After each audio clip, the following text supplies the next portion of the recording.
অভিজ্ঞান দত্তের আসল মুখোশ এবার দেখে ফেলল মোনালিসা। হ্যাঁ বন্ধুরা, এমনটা হতে চলেছে আজকের পর্বে। বিস্তারিত জানতে ভিডিওটিতে লাইক দিয়ে চ্যানেলটিকে সাবস্ক্রাইব করে পুরো ভিডিওটি তোমরা দেখতে থাকো। গল্পের শুরুতে আমরা দেখতে পারবো কম্পাস বলতে লাগলো, তাহলে আমার মোবাইলে টেকারটা কায়ে লাগিয়েছে। এই কথা শোনার সাথে সাথে তো ঋতুজা চমকে যায়। তখন কম্পাস বলতে লাগলো, ভাগ্যিস ফোনটা আমার হাত থেকে পড়ে গিয়েছিল।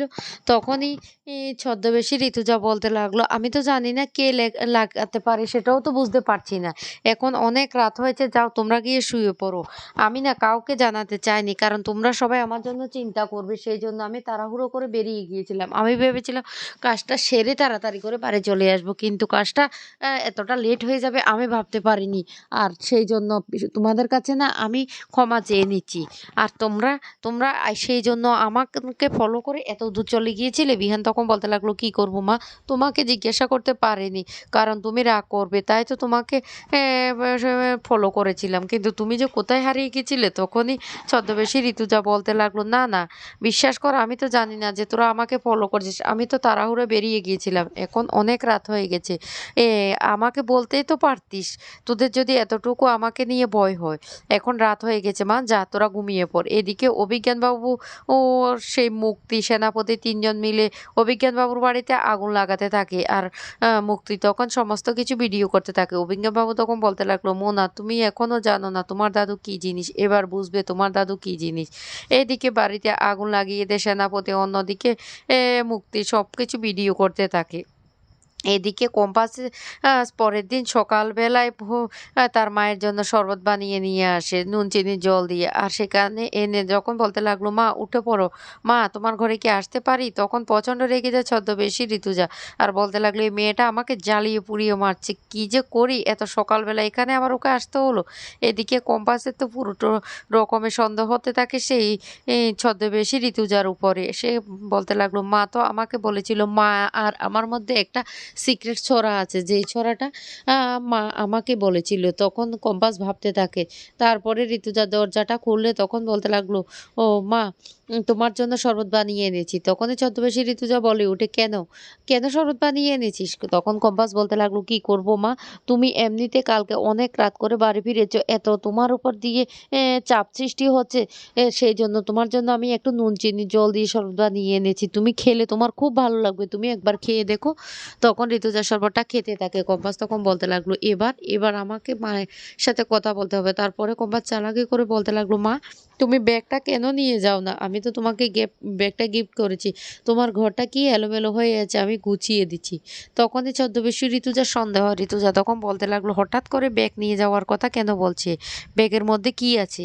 না না, কিছুটা তো আছে। কম্পাস তখন তার সেই এই মায়ের বলা ছড়াটা বলেই ওঠে, কিন্তু ঋতুজা তার পরিবর্তে কিছুই বলতে পারে না। ছদ্মবেশী ঋতুজা তখন বলতে লাগলো, তুই কি বলছিস আমি বুঝতে পারছি না।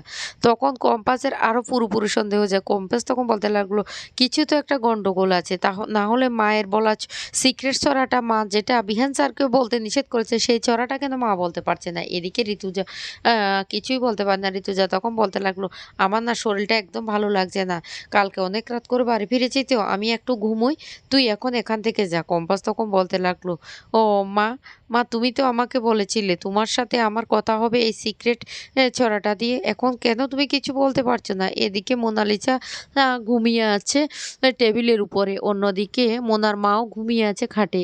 তখন সেনাপতি এসে সেটা দেখে মোনার গায়ে একটা চাদর জড়িয়ে দেয়। আর মোনার মায়ের গায়ে যখন চাদরটা জড়িয়ে দিতে যায়, মোনার মা তখন বলতে লাগলো, প্রান্তিক বাবা তুমি আমার একটা কথা শুনবে, একটু এখানে এসে বসো না। প্রান্তিক তখন বলতে লাগলো, কি বলবেন আপনি আন্টি? তখনই বলতে লাগলো, বাবা আমি তোমাকে একটা কথা বলে রাখি, আর যাই কিছু হয়ে যাক না কেন, তুমি আমাকে এইটুকু কথা দাও, তুমি আমার মনার হাতটা ছাড়বে না। তখনই প্রান্তিক বলতে লাগলো, আপনি এ নিয়ে একদম চিন্তা করবেন না আন্টি, আমি বলছি তো, আমি মোনার কোনো দিন হাত ছাড়বো না।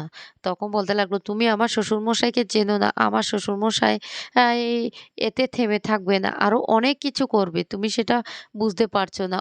অন্যদিকে মোনালিসার মোবাইলে হঠাৎ করে কেউ যেন কিছু পাঠাচ্ছে। আওয়াজ শুনে মোনালিসার ঘুমটা ভেঙে যায়। মোনালিসা তখন ঘুম ভেঙে সেটা দেখতে গেলে দেখতে পায় যে মোনাকে একটা ভিডিও পাঠিয়েছে। আর সেই ভিডিওতে স্পষ্ট দেখতে পায় যে তাদের বাড়িতে আগুন লেগেছে। এমনকি সেখানে সে আরো দেখতে পায় তার দাদু নাকি খুবই খারাপ অবস্থায় হাসপাতালে ভর্তি। বাঁচবে কিনা সেটাও বলা যাচ্ছে না। নিউজ চ্যানেলের এই নিউজটা দেখার সাথে, সাথে মোনালিসা কান্না করে চিৎকার করে উঠে। প্রান্তিক তখন ছুটে গিয়ে সেই ভিডিওটা দেখে তখন ভয় পেয়ে যায় মোনার মা পৃথাও। মোনা তখন বলতে লাগলো, "সবটা হয়েছে আপনার জন্য। আমি না আপনাকে ছাড়বো না। ছাড়বো না আমি আপনাকে।